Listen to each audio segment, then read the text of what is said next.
next election. Players who matter and what's at stake. नौजवानों का मुस्तकबिल मेरी सबसे ज्यादा तवज्जो होगी। गुर्बत का खात्मा करना होगा। एक बार मौका दीजिए। अगर आप अपने हुकूक के लिए नहीं खड़े हो, आप गुलामों की जिंदगी गुजारो। The highs and lows as the campaign peaks. आगे बढ़े। I'm Anas Malik. Catch me on WION as I bring you all the latest updates and developments from ground zero. Who will emerge as Pakistan's next leader?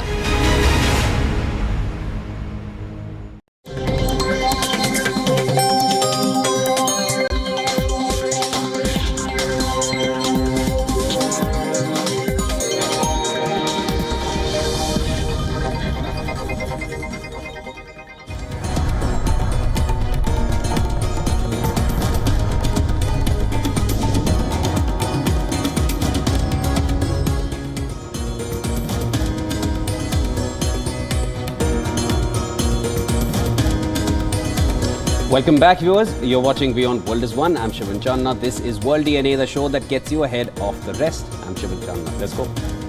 I'm Hem Kaur Saroy, and on the show today, Finance Minister Nirmala Sitharaman all set to present the interim budget ahead of the elections as India remains on track to be the fastest growing economy. We will get you all the highlights of the budget through the course of the day today.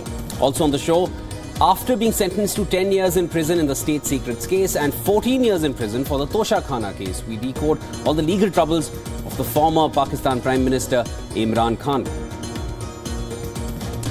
Also on the show, we will be joined by correspondent Susan Tehrani, who will be joining us from New York. Later on the show, we'll have with us Alison Lagrange joining us from Durban. All this and more in the next 60 minutes right here on World DNA. Let's get you started with the headlines.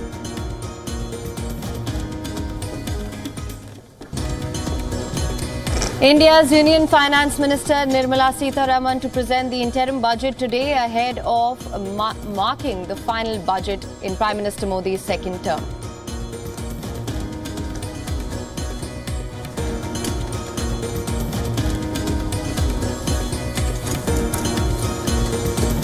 White House says Islamic resistance in Iraq, militant group behind the weekend drone attack that killed 3 American soldiers at Jordan base.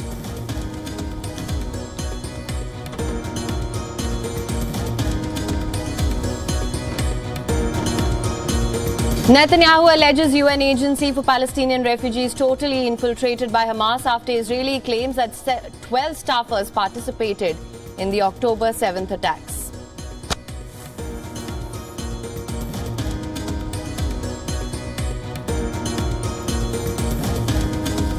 US Senate Judiciary Committee lawmakers grill TikTok, X and Meta CEOs about online child safety for hours. Meta CEO Mark Zuckerberg turns around to apologize to parents.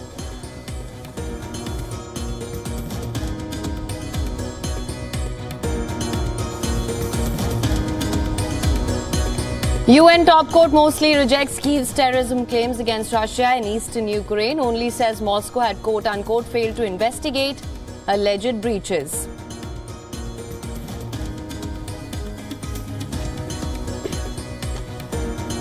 The much-anticipated showdown between Cristiano Ronaldo and Lionel Messi is off. The Portuguese superstar has been ruled out of Al Nassr's friendly against Messi's Inter Miami with an injury.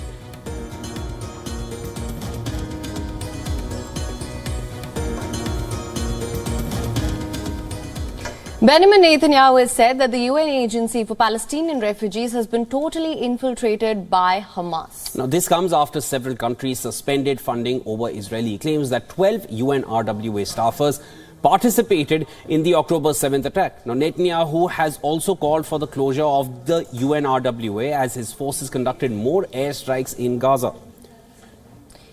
This also comes amid diplomatic efforts for a ceasefire and the release of hostages in the enclave.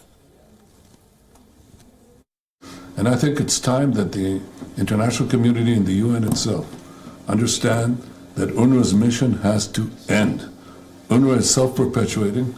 It is self-perpetuating also in its desire to keep alive the Palestinian refugee issue.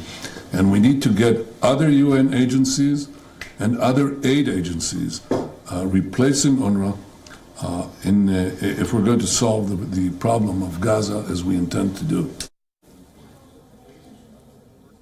On the other hand, during a UN Security Council meeting on Gaza, Palestinian UN ambassador emphasized on the importance of the UNRWA. He warned against measures that could amount to collective punishment of the 30,000 UNRWA staff and the millions of refugees who benefit from the agency's services. At the time where the Palestinian people are being deliberately deprived of the requirements of life, of what they need for their survival in Gaza, undermining UNRWA would be inhumane, cruel, and irresponsible.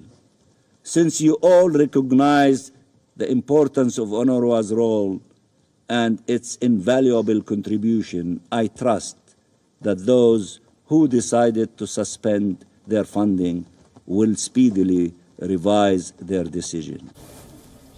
Meanwhile, UN Secretary General Antonio Guterres said that the UNRWA was the backbone of all humanitarian response in Gaza.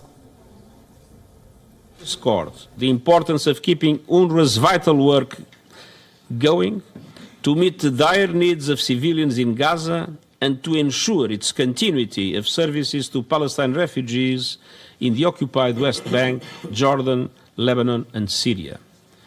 UNRWA is the backbone of all humanitarian response in Gaza. I appeal to all member states to guarantee the continuity of UNRWA's life-saving work. Now, China has positioned itself as a peacemaker, calling for a ceasefire and a Palestinian state. Speaking on UNRWA, China's ambassador to the UN said that individual cases should not dilute attention in pursuing a ceasefire. The United States is actively pursuing a second hostage deal as well as humanitarian assistance to Gaza. U.S. Secretary of State Anthony Blinken discussed optimizing humanitarian aid and post-conflict reconstruction with UN coordinator. Now, Blinken committed to swift collaboration with Israel and Egypt to ensure aid reaches northern Gaza. On the other hand, United States National Security Advisor Jake Sullivan and top Israeli official Ron Dermer held a strategic meeting in Washington, D.C. Sullivan and Dermer meeting focused on the delivery of humanitarian aid to Gaza and advancing negotiations for the release of hostages taken by Hamas.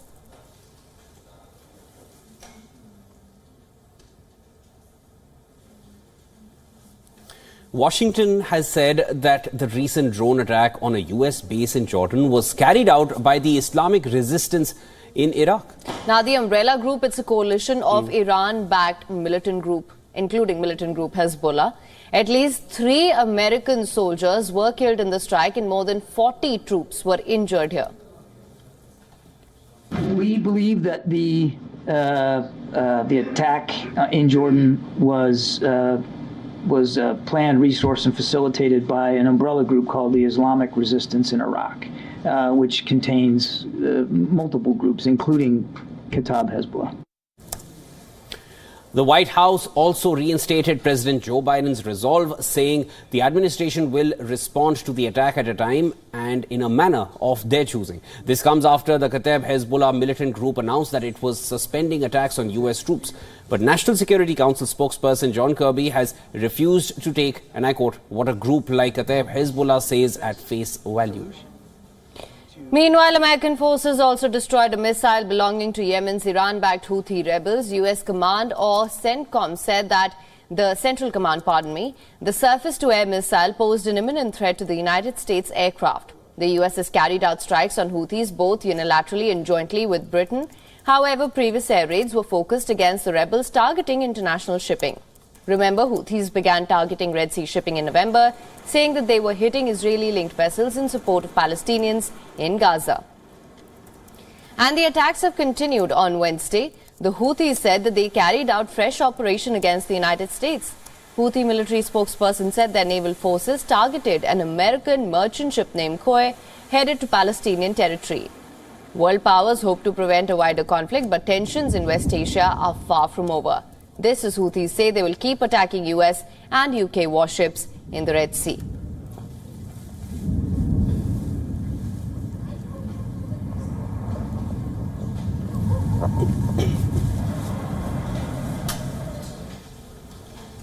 Former President of the US, Donald Trump, continues to have an advantage over President Joe Biden in the US states that are likely to decide the 2024 White House race. Now, according to polls, at least 48% of the swing state voters trust Trump more than Biden on economy, while 42% say that Biden would be better. Focusing on 7 battleground states. The Bloomberg News Morning Consult poll reports that the Republican former president's edge over the Democratic incumbent was biggest in North Carolina at 10 percentage points and smallest in Arizona and Pennsylvania at 3 points. However, on the bright side for Biden's re-election campaign, at least 53% of the voters in the 7 battleground states said they would be unwilling to support Trump in the general election if he were to be found guilty of a crime. And around 55% said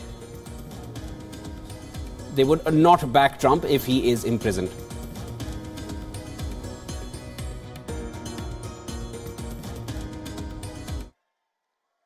We will make America glorious. Trump faces charges in Washington, D.C. and in Georgia's Fulton County in election interference cases. He was indicted last year in a hush money case and a classified documents case. The 45th president has denied wrongdoing and argued the prosecutions are politically motivated. Many Republican voters share his views and have rallied around him. As for the upcoming US elections, Nikki Haley remains in the race for the 2024 GOP presidential nomination. However, she is widely viewed as a long shot. So many analysts have moved on to preparing for a Trump-Biden rematch in the general election. Now, for more on this, our correspondent Susan Tehrani has sent us this report. Listen to this. And I will tell you the fact that a new poll revealed shows that former President Donald Trump is leading in 7 swing states where voters in those states say that he would handle the economy a lot better. This is compared to incumbent Joe Biden, who has made Bidenomics a cornerstone of his re-election campaign. Despite this, it's important to note that the elections are months away. And as we saw in 2020 and also the 2022 congressional elections, nothing energizes Democrat voters like the thought of Donald Trump reoccupying the White House. So while Bidenomics has hit an all-time low among the American people and Donald Trump is prevailing in these states, still things could turn around any minute. We'll have to wait and see. Susan Tehrani reporting from New York for WION World is One. Sexual predators, suicide tendencies, eating disorders and unrealistic beauty standards. These are just some of the issues that young people are dealing with on social media. And of course, children activists and lawyers say that companies are not doing enough to protect them. Now, on Wednesday, the CEOs of Meta, TikTok, X and Snap Inc. testified in the Senate Judiciary Committee addressing the charges. The tech chiefs are faced with a torrent of political anger over the accusations. During the hearing, senators told Meta CEO Mark Zuckerberg that his tech platform is responsible for people's deaths. Take a listen. Mr. Zuckerberg, you and the companies before us, I know you don't mean it to be so, but you have blood on your hands. You have a product. You have a product that's killing people. Throughout the course of the hearing, parents who lost their children to suicide held up pictures of their kids. The hearing began with recorded testimony of survivors and the parents of the children who have been affected. The man who initially exploited my body is currently incarcerated. But the man who allowed my abuse to spread on Facebook was in that hearing room with me moments ago. His name is Mark Zuckerberg. I lost my 17-year-old son July 27th, 2022. Took his life after being extorted on Instagram. The symbol that I wear, my congressman or my senator wore today, is a lesson 3 sign, which is the last message that my son sent out before he took his life, just as a way to tell his friends, I love you. I hope we can have a TikTok CEO Shou Xiu said that the platform is vigilant about enforcing its 13 and up age policy. Meanwhile, Linda Yaccarino, the CEO of social media platform X, urged the Senate to pass the Report Act and showed favour for the Support Act, both of which can protect young adults and children. Senator Josh Hawley questioned the Meta CEO over compensations for the victims. He added, and I'm quoting him here, that 37% of teenage girls between 13 and 15 were exposed to unwanted nudity in a week on Instagram. Now, in a stunning moment during the hearing, the Meta CEO Mark Zuckerberg apologized to the parents of victims while he was on the dais.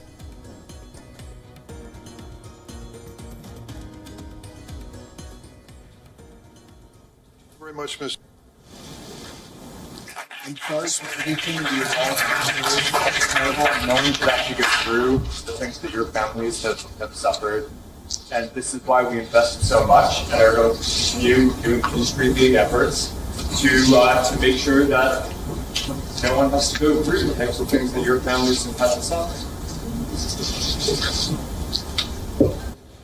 The Snap Inc. CEO, Evan Spiegel, also offered similar condolences to parents whose children were able to get access to illegal drugs on Snapchat. Thank you very much, Ms. Yaccarino. People under the age of 13. FBI Director Christopher Wray has warned that Chinese hackers are preparing to wreak havoc and cause real-world harm to the U.S. This comes after U.S. officials claim that they disrupted a state-backed Chinese effort to plant malware that could then, of course, be used to damage civilian infrastructure. Officials allege that their ultimate targets include water treatment plants, the electrical grid, and transportation systems across the United States. At least a portion of the operation attributed to a group of hackers known as Volt Typhoon. This was distributed after FBI and Justice Department officials obtained search and seizure orders in Houston federal court back in December. Now, FBI Director laid out fresh warnings before House lawmakers about Beijing's global ambitions. Listen to this. To quantify what we're up against, the PRC has a bigger hacking program than that of every major nation combined. In fact, if you took every single one of the FBI's cyber agents and intelligence analysts and focused them exclusively on the China threat, China's hackers would still outnumber FBI cyber personnel by at least 50 to 1. The United States in the past few years became more aggressive in trying to disrupt and dismantle both criminal and state-backed cyber operations. The Biden administration has increasingly focused on hacking, not only for fear nation states may try to disrupt the U.S. election in November, but also because ransomware wreaked havoc on corporate America in 2023. On the eve of a June visit to China last year by Secretary of State Anthony Blinken, state-backed Chinese hackers foiled Microsoft cloud-based security in hacking the email of officials at multiple U.S. agencies that deal with China. Moreover, national security experts said that such breaches could enable China to remotely disrupt important facilities in the Indo-Pacific region that in some form support or service U.S. military operations.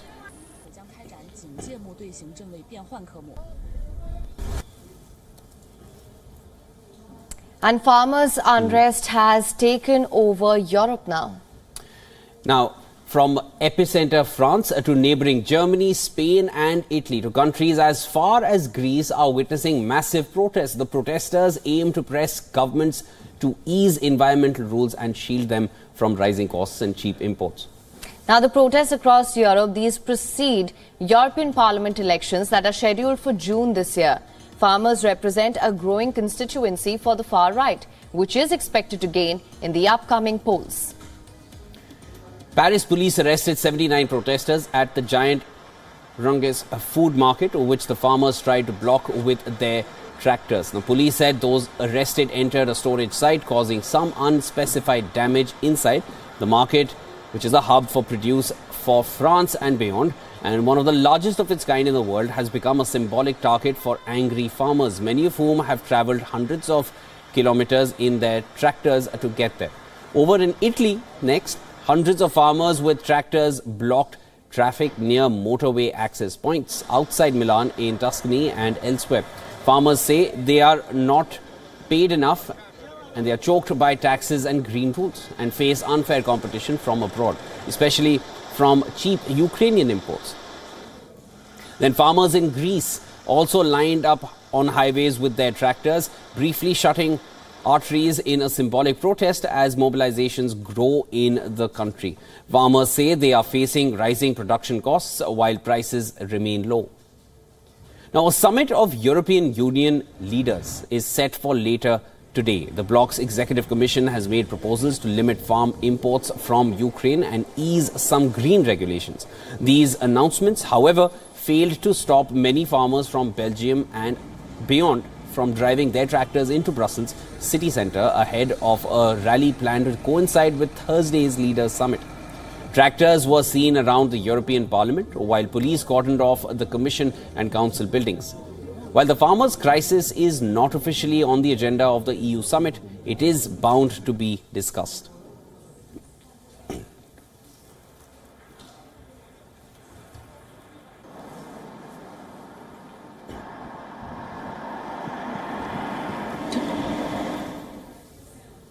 Legal troubles have been mounting for Imran Khan, the former Pakistan Prime Minister. And now he's been handed prison sentences in 2 cases as well. Him gets you all the details of his legal tussles.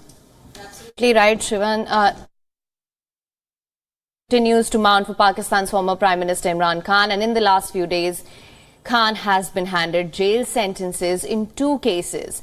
Imran Khan, who has been in prison since August, the 71-year-old denies wrongdoing, accuses the military of persecuting him. And today I will decode the main cases among the 150 he says have been launched against him since being ousted in 2022. First, let's take a look at the cipher case or the state's secret case against Imran Khan. Like I said earlier, Khan was convicted on Tuesday for making public a classified cable that was sent to Islamabad by Pakistan's ambassador in Washington. This was in 2022. He's been sentenced to 10 years in prison.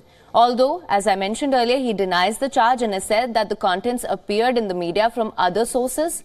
Khan says that the cable, this was in fact proof of a conspiracy by the military and the US government to topple his government in 2022 after he visited Moscow just before Russia's invasion of Ukraine. Next, let's also take a look at the Toshakhana case or the state treasury case. Khan was previously handed a 3-year prison sentence in August by another court. This was for selling gifts worth over $501,000 that were in state possession.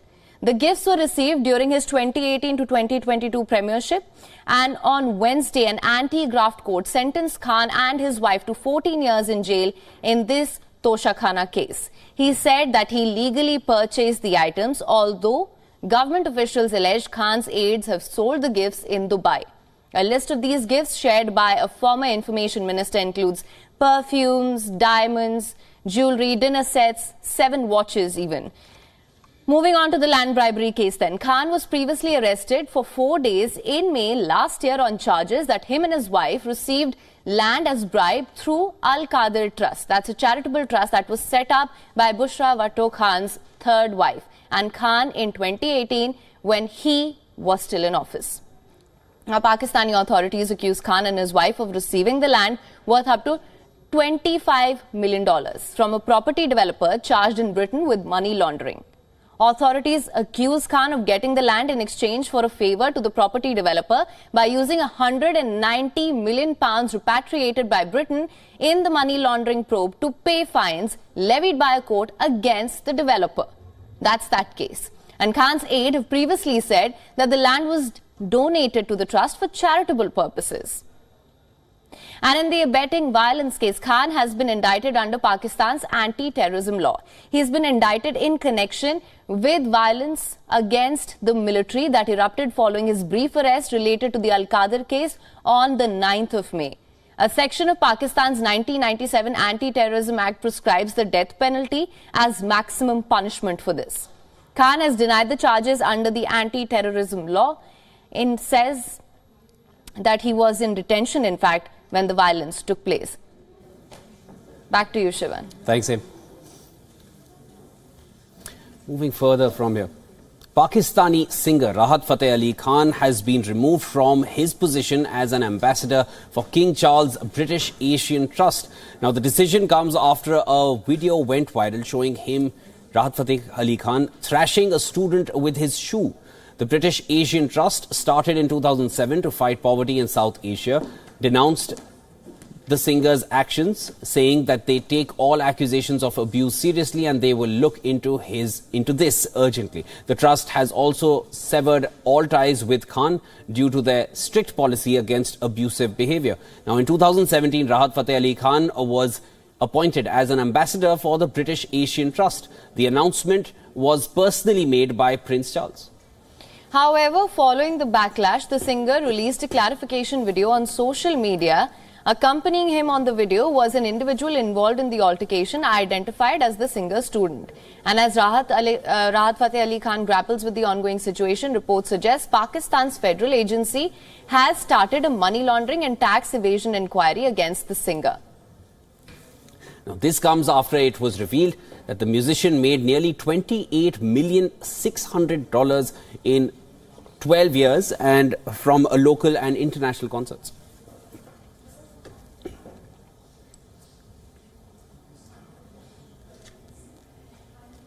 And with that, time now for a short break. Don't go anywhere. We will be back after this break. When we get back, we are going to be beginning all the updates regarding India's budget. Now, India's Finance Minister Nirmala Sitharaman is all set to unveil the country's Union Budget 2024 later today, and we will be bringing you up-to-date updates on that.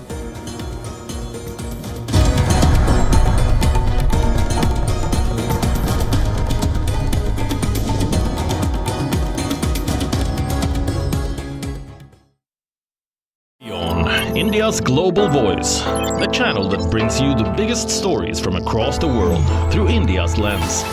Now available in more than 190 countries worldwide. Because we believe that the world is one. Watch us in Africa, Europe, USA and Canada, South America, Asia Pacific, Middle East and North African regions. Also available on these digital platforms across the world. WION. World is one.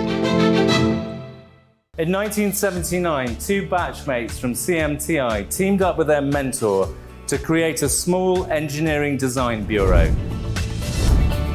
We could conceive machines from first principles. And that's where we got the confidence that can we start a consulting company where we do design for others. We had got an opportunity to make special machines for a company called Car Mobiles Limited. Once we started showing the exhibition, other auto component companies started coming to us. We realized that if you want to learn anything, buy the best book on the subject, study the fundamentals, and apply it in your context.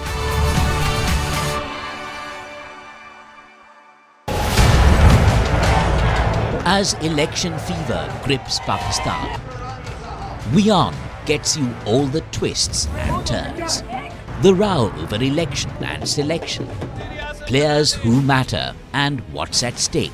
नौजवानों का मुस्तकबिल मेरी सबसे ज्यादा तवज्जो होगी। गुर्बत का खात्मा करना होगा। एक बार मौका दीजिए। अगर आप अपने हुकूक के लिए नहीं खड़े हो, आप गुलामों की जिंदगी गुजारो। The highs and lows as the campaign peaks.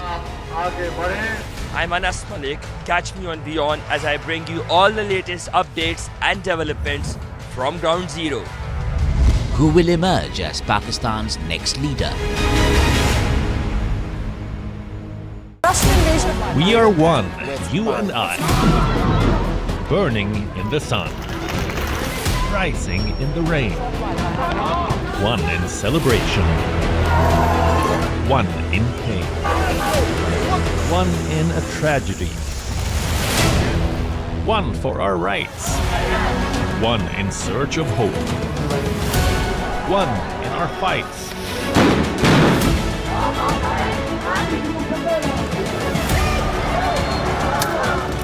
One beyond borders. One beyond our race. This could be one in the face of adversity. We are one, you and I, and it's our right to know how and why. WION, you are more connected than you know.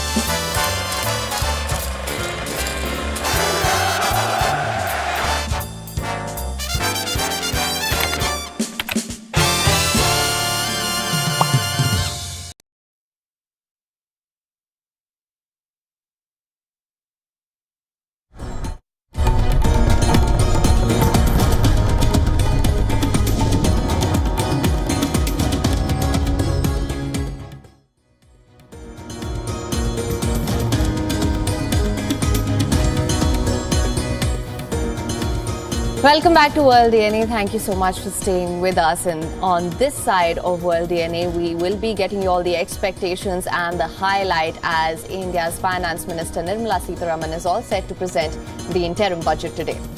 Let's get you started with the headlines.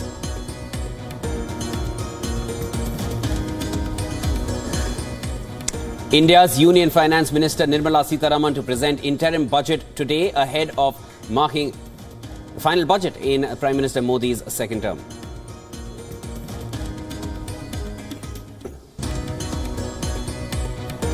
White House says Islamic resistance in Iraq militant group behind weekend drone attack that killed 3 American soldiers at Jordan base.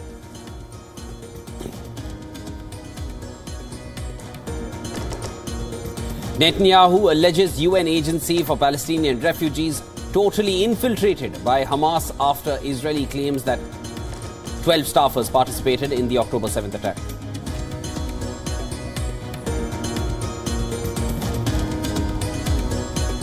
US Senate Judiciary Committee lawmakers grilled TikTok, X and Meta CEOs about online child safety for hours. Meta CEO Mark Zuckerberg turns around to apologize to parents.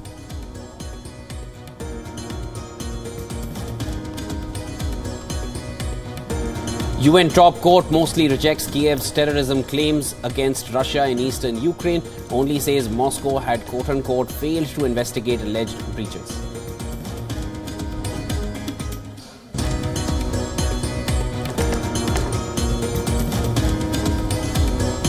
Conor Bradley scores his first goal for Liverpool and grabs 2 assists as the Reds thrash Chelsea 4-1 in the English Premier League.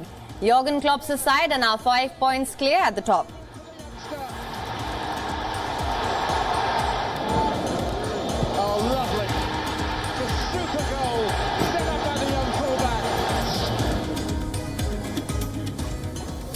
To begin with, the US Federal Reserve left its benchmark rate unchanged at a 22-year high. Well, this is in a target range of 5.25% to 5.5% for a fourth straight meeting on Wednesday. Now, as US inflation pressures fade, Fed officials firmly declared an end to their aggressive interest rate hike campaign.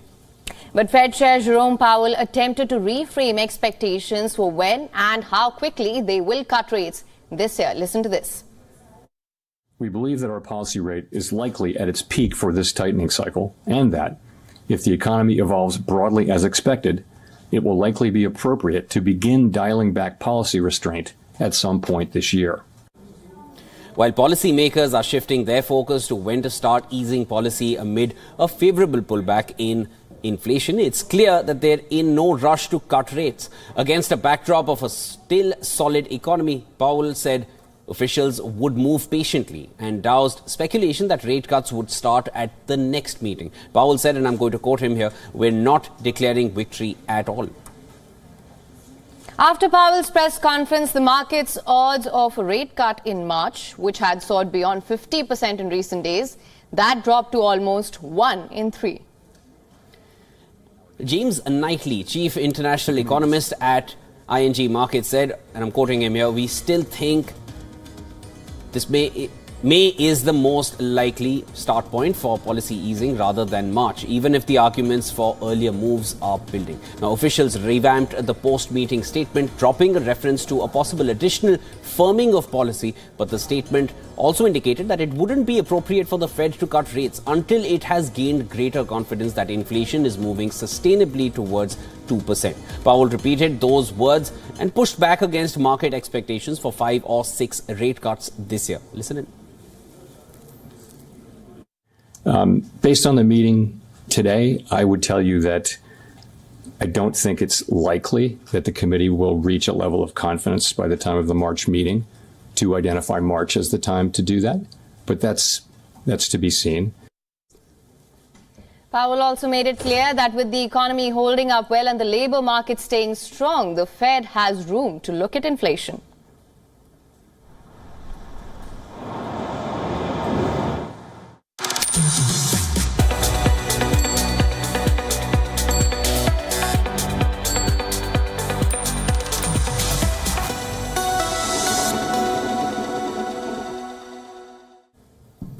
India's Finance Minister Nirmala Sitharaman is all geared up to present the interim budget for 2024-25 later today. Now we break it down and cut out the noise to show what exactly to expect from the budget. Take a look at this report. दुनिया में गंभीर संकटों के बीच भारत सबसे तेजी से विकसित होती बड़ी अर्थव्यवस्था बना। लगातार 2 क्वार्टर से भारत की विकास दर 7.5% से ऊपर रही है। The interim budget offers a preliminary view of the government's broad plan for the upcoming fiscal year starting in April. It is required for the authorization of expenditures until a new government is formed. July will see the presentation of the whole budget following the election results. जब चुनाव का समय निकट होता है तब आम तौर पर पूर्ण बजट नहीं रखा जाता है। हम भी उसी परंपरा का निर्वाह करते हुए पूर्ण बजट नई सरकार बनने के बाद आपके समक्ष लेकर के आएंगे। The latest economic report pegs India's growth at 7%. The finance minister is expected to hail the country's growth prospects. The budget will have a strong emphasis on capital expenditure and at the same time look at fiscal consolidation. For this year, the government is expected to say they are on the path to achieve the deficit target of 5.9% of GDP. That is mainly because of direct tax collections, better than expected non-tax revenues, and expenditure savings by some ministries. The target for the next year is likely to be set lower at 5.4% of GDP. The gap between government revenue and expenditure will be a key number that domestic and international businesses and investors will focus on. By 2025 to 2026, the government promises to cut its budget deficit to 4.5% of GDP. However, to achieve this, the fiscal deficit needs to be aggressively reduced by 1.4 percentage points during the next 2 years. It appears difficult to implement such strong fiscal consolidation. This would require drastic cuts to spending, which might not be ideal given the weak level of domestic consumption. However, any adjustments to the tax system to boost consumption will be left for the complete budget. Instead, the government's capital expenditure plan will remain a focus. For this year, capital spending was projected to increase by 37%. Although capital expenditures will probably continue, the rate of expansion could moderate. The budget for CAPEX is likely to show an increase of 12% to 15% for next year. More funding is expected to be allocated to the current welfare programs to assist the less fortunate sectors of the economy. To boost the rural and agricultural sectors, there may be an increase in funding for programs like the PM Kisan and Manrega programs. Bureau Report, WION, World is One. Okay, so now to begin the discussions, we are being joined by WION's business editor right here in the studio with us, Rahul Karunakar. Rahul, good to have you here in the studio. Thank you. And we're also being joined live by Siddhant Sibal, who's our principal diplomatic correspondent, who's right there at Vijay Chowk, who will be bringing us all the updates from there as well. Now, Rahul, in fact, I want to begin by asking you, of course, through the course of the day, we will decode the budget and what it means for India, of course. I want to ask you, what are international investors expecting from India's budget? I think fiscal prudence. Will the government continue with its fiscal plan of lowering debt that the government's promised? That's the most important aspect that investors look for. Plus, if there are any business policies like a tax concession which they had announced is ending in March, would they continue that? Would they extend it? Because they cannot make any other big ticket announcements because it's an interim budget. But investors will look for that, international investors specifically, and businesses. All right. Rahul, of course, I also wanted to get your thoughts on this. Being an interim budget, of course, everyone understands it's a matter of a few months before the final budget is then going to be revealed by the next government which comes to power. I wanted to understand what would be like the major expectations from it or the basic expectations from it. One, we'll get an idea of what the government is thinking. Its fiscal plan is going to be. The government is also very confident that it's going to win the election. So we should get a preview of what the government's thinking is. It depends on several things. For example, would the government increase welfare scheme funding? Would it increase funding in defense, for example, again this year? So we'll get a broad outlook of what the government is thinking in the interim budget. Although it is very difficult to bring out any kind of big ticket announcements, it's important that most people understand that the direction the government wants to take broadly. We look at fiscal deficit target, of course, the difference between borrowings and spendings. Will capital expenditure be increased again? That's another question that we get an answer on. Right. Rahul, let's also get Siddhant into this conversation now. Siddhant, of course, you are there. Same question to you. What do you think are going to be the big highlights or the sectors that are going to get the most attention this time?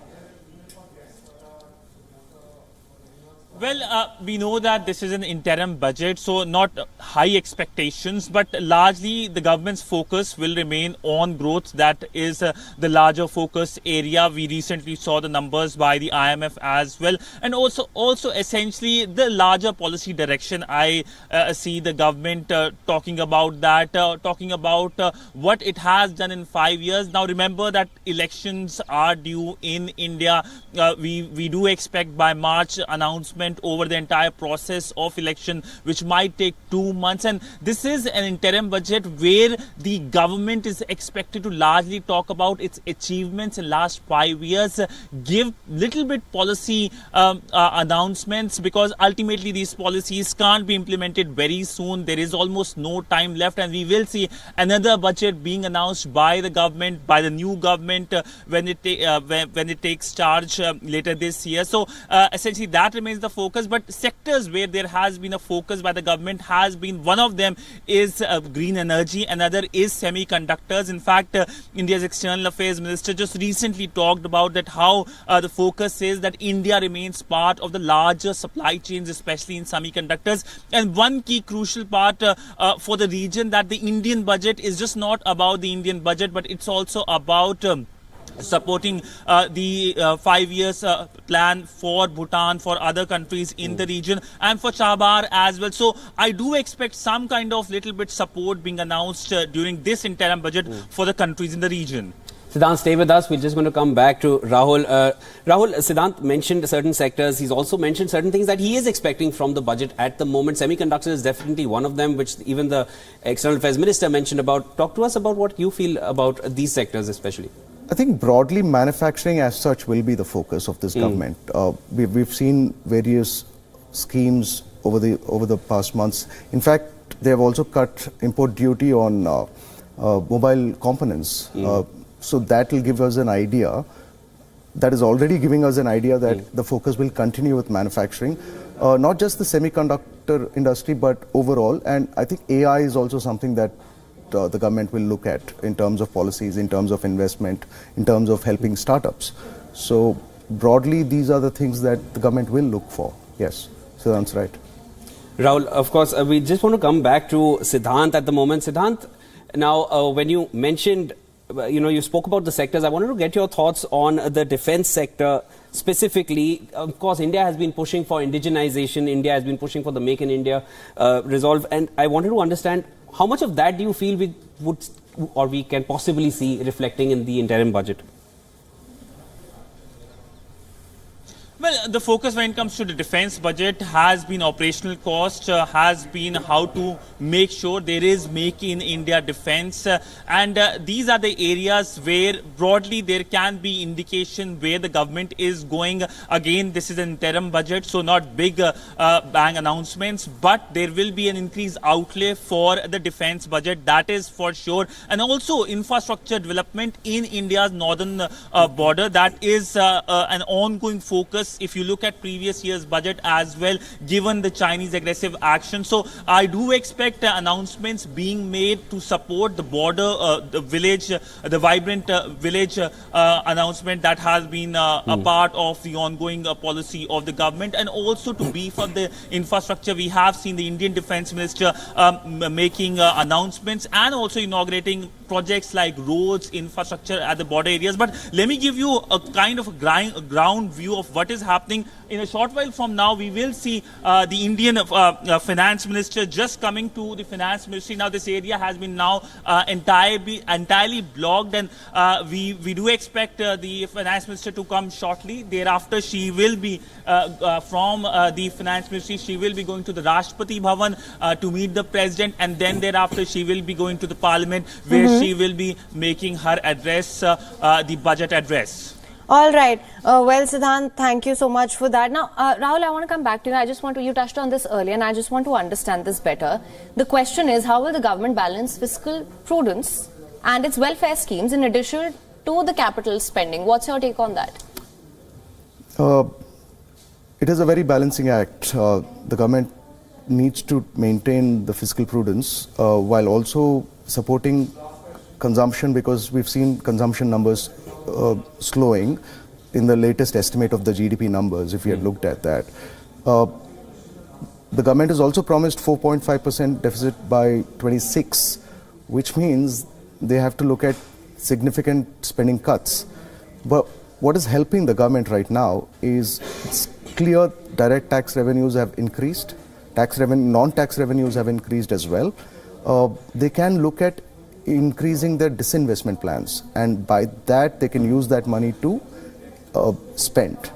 I think that will be the focus. They'll try to balance it by using by disinvestments in public sector enterprises and use that to fund welfare schemes. All right. Well, Rahul, thank you so much for joining us with your assessment of what to expect from the budget. Of course, we'll continue to decode this with you here through the course of the day. Thank you. Thank you. Let's shift our focus now, and here's a look at all the developments that have come from the world of technology. Well, in response to the controversy over AI-generated explicit images of Taylor Swift, US lawmakers have introduced an act to combat the nuisance. Now, it is being dubbed as the Defiance Act, which stands for Disrupt Explicit Forged Images and Non-Consensual Edits. This bill allows victims to sue over digitally faked sexual images, creating a civil right of action for such digital forgeries. Now, it enables victims to collect financial damages from those who knowingly produced or possessed the images with the intent to spread harm. FBI Director Christopher Wray is warning the US Congress of Chinese-backed hackers targeting US water treatment plants and electrical grids. This will strategically position the hackers within the US critical infrastructure. And according to the FBI, the framework upon which Americans rely for daily tasks that include oil and gas pipelines remains vulnerable to cyber attacks supported by China's ruling party. The FBI and cybersecurity agency recently issued a warning about the significant risk posed by Chinese-manufactured drones to critical infrastructure and U.S. national security. U.S. officials are intensifying efforts to monitor foreign investments in American technology, ensuring that it does not compromise national security, particularly regarding China. Researchers at the University of Cambridge have developed a new robotic sensor that incorporates artificial intelligence techniques. Its USP is that it can read Braille at twice the speed of humans. The robot can read the Braille at 315 words per minute with close to 90% accuracy. The research team has used machine learning algorithms to teach the robotic sensor to slide over lines of Braille text. The robot Braille reader has not been developed as an assistive technology. Instead, this breakthrough has implications for developing sensitive robotic hands and prosthetics.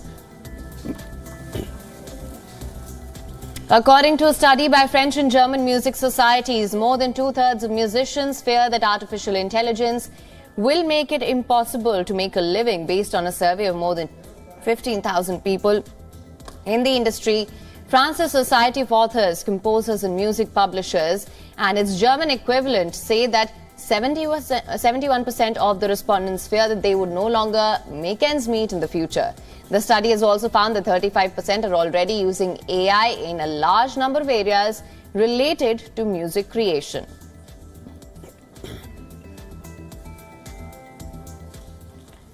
Let's also now take a look at what's making news in the world of sports. Mitchell Marsh was rewarded for a stellar year by being named Australia's Men's Cricketer of the Year. Marsh made a remarkable return to Test cricket during the Ashes when he was recalled at Headingley, where he hit a century. He then went on to make 441 runs during Australia's ODI World Cup winning campaign. Australia's Ashley Gardner was named Australia's Women's Cricketer of the Year for the second time. Gardner took 12 wickets as Australia won the Women's Ashes Test. She also became a crucial member of the team across formats.